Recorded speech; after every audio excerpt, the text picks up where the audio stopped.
Hello बच्चों, आज हम जो है बहुत ही इम्पॉर्टेंट रिएक्शन के बारे में पढ़ेंगे जिसका नाम है फ्राइज रीअरेंजमेंट। तो पहले हम समझते हैं कि फ्राइज रीअरेंजमेंट होता क्या है और फिर इसके एप्लीकेशंस क्या होते हैं। तो व्हेन ए फिनालिक एस्टर, अगर हमारे पास कोई फिनालिक एस्टर है तो अगर हम उसको एनहाइड्रस AlCl3 के साथ यूज करते हैं तो उसका एसिल ग्रुप आर्थो और पैरा पोजीशन पर माइग्रेट कर जाता है और आर्थो पैरा फिनालिक कीटोन बनता है। समझते हैं, when phenolic ester are heated with anhydrous AlCl3 then the acyl group migrates to ortho and para positions to form ortho para phenolic ketone। चलिए, अगर हमारे पास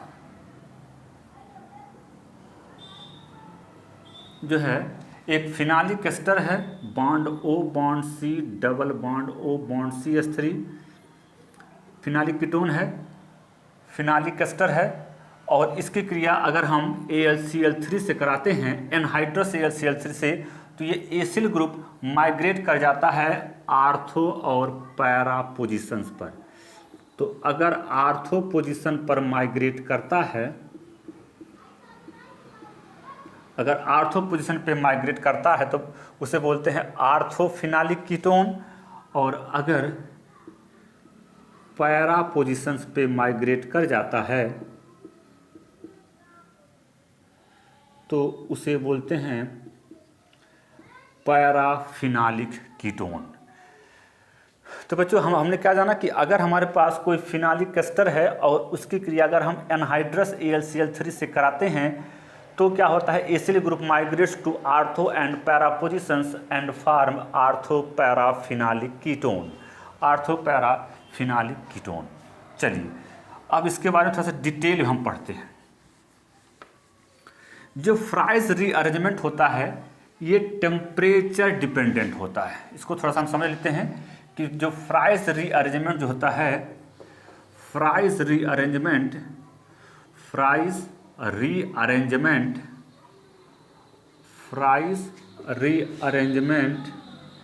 इज टेम्परेचर डिपेंडेंट। थोड़ा सा हम इसको बात को समझते हैं। टेम्परेचर डिपेंडेंट, अगर टेम्परेचर हमारा हाई होता है, यानी कि अगर हमारा टेम्परेचर बहुत ज़्यादा है, यानी more than 100 degree Celsius, then ortho is major product, ortho is major. ठीक, यानी कि अगर जो है रिएक्शन हमारा हाई टेम्परेचर पे हो रहा है, 100 से ज़्यादा डिग्री सेल्सियस टेम्परेचर पे हो रहा है तो आर्थो मेजर होता है। अगर टेम्परेचर लो है, लेस देन 100 डिग्री सेल्सियस है, तो पैरा पोजीशंस, जो पैरा होता है, para is major product, para is major product. तो पहला कंडीशन ये है कि फ्राइज रीअरेंजमेंट टेम्परेचर डिपेंडेंट होता है। अगर टेम्परेचर बहुत ज़्यादा है, 100 से ज़्यादा टेम्परेचर है, 100 डिग्री सेल्सियस से ज़्यादा, तो हमने अभी बताया कि जो है फ्राइज रीजन में आर्थो और पैरा दोनों प्रकार के प्रोडक्ट बनते हैं। लेकिन अगर टेम्परेचर ज़्यादा है तो आर्थो ज़्यादा बनता है, यानी आर्थो मेजर होता है। अगर टेम्परेचर बहुत कम है तो पैरा प्रोडक्ट मेजर होता है। चलिए, हम थोड़ा समझ लेते हैं इस चीज़ को, थोड़ा हम समझ लेते हैं। अगर हमारे पास कोई फिनाल है, अगर हमारे पास कोई फिनाल है और फिनाल की क्रिया अगर हम एसिटिल क्लोराइड से कराते हैं, CH3COCl, तो इसका HOCl हटता है और HCl बाहर निकलता है और बनता है फिनोलिक एस्टर, बनता है O bond C double bond O bond CH3। अब इसकी क्रिया अगर हम एनहाइड्रस AlCl3 से कराते हैं, एनहाइड्रस AlCl3, अगर टेम्परेचर ज़्यादा है, हाई टेम्परेचर है, अगर टेम्परेचर ज़्यादा है तो आर्थो प्रोडक्ट बनता है। क्या बनता है? आर्थो प्रोडक्ट बनता है। थोड़ा इस बात को हम ध्यान से समझेंगे। अगर टेम्परेचर ज़्यादा है तो आर्थो प्रोडक्ट बनता है, अगर टेम्परेचर ज़्यादा है तो आर्थो प्रोडक्ट बनता है, और अगर टेम्परेचर लो है, लो टेम्परेचर है और एनहाइड्रस AlCl3 है तो पैरा प्रोडक्ट बन जाता है, पैरा प्रोडक्ट बन जाता है। ठीक, क्या बन जाता है? पैरा प्रोडक्ट बन के तैयार हो जाता है।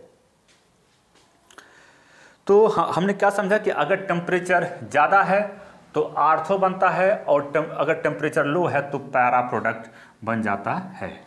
एक दूसरा कंडीशंस, अगर आर्थो पोजिशंस ऑक्युपाइड है, if ortho positions are occupied, then the para product is predominant. जो पैरा प्रोडक्ट होता है वो मेजर होता है। जैसे अगर हमारा मान लीजिए कि ये कोई कंपाउंड दिया हुआ है और इस पे आर्थो पोजिशंस क्या है? ऑक्युपाइड है।